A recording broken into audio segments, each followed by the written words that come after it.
من الشيطان الرجيم بسم الله الرحمن الرحيم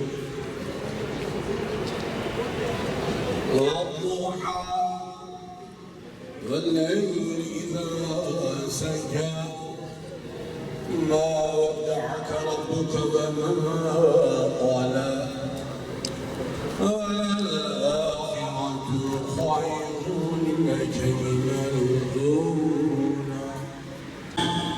Alimlerin Rabbine, alimlerin sahibine hamdü seneler olsun. Hem size ne oldu ki? Allah yolunda ve çaresiz bırakılan erkekler, kadınlar ve çocuklar uğruna savaşmıyorsunuz. Onlar ki Rabbimiz bize altı zalim olan bu şehirden çıkar. Bize tarafından bir sahip gönder ve bize tarafından bir yardımcı gönder diyorlardı. Nisa suresi 75. ayet. İzzeti kuşanan, zalimlerin karşısında dimdik duran, mazlumların safında yer alanlara selam olsun.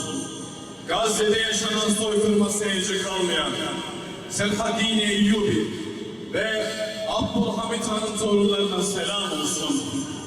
Değerli basın mensupları, kıymetli katılımcılar, bugün Sumut filosunu korumak sadece Gazze halkını değil, tüm insanlığın ortak vicdanını korumaktır. İsrail saldırılarına karşı global Sumut filosunu korumak, bütün hükümetlerin ve uluslararası kurumların görevidir. Birleşmiş Milletler'in İsrail saldırıları ve Amerika'sı karşısındaki etkisizliği artık kabul edilemezdir.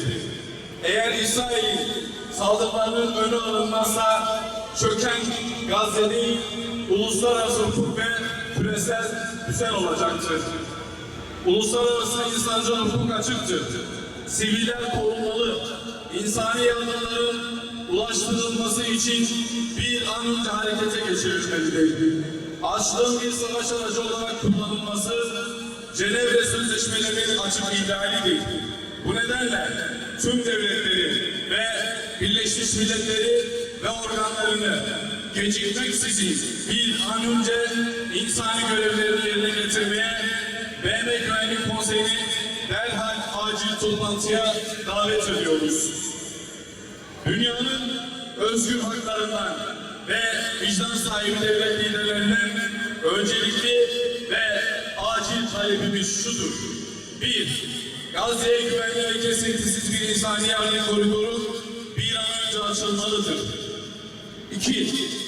Global Sumut filosu korunmalı, sivil toplumun barışçıl girişimleri güvence altına alınmalıdır. 3. Katılımcılar yasa dışı gözaltı, tehdit ve saldırılardan bir an önce korunmalıdır. 4. Gazze'ye denizden insani erişim hakkı bir an önce garanti altına alınmalıdır. 5.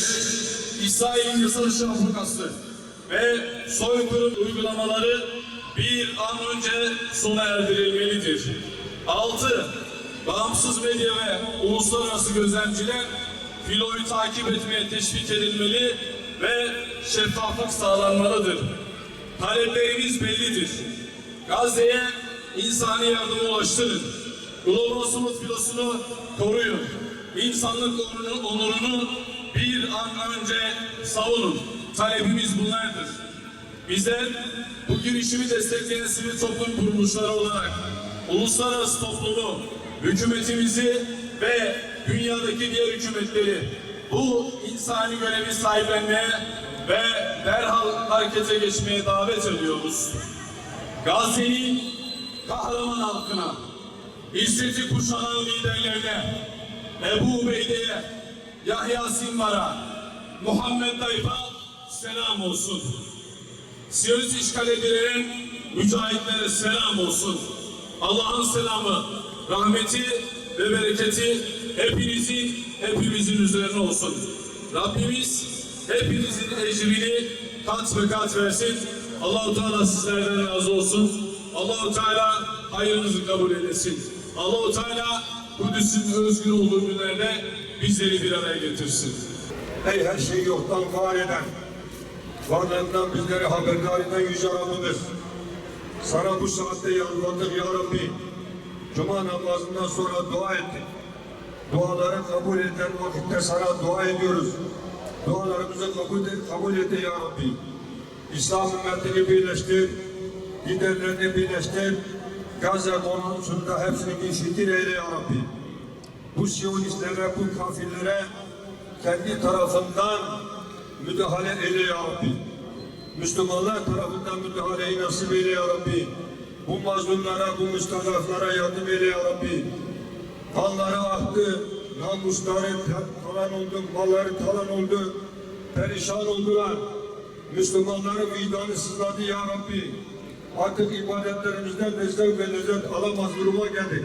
Çünkü bir Müslüman sıkıntıda olduğu zaman hepimiz sıkıntıdayız. İlahi ya Rabbi bu sıkıntımız en kısa bir sürede gider ya Rabbi.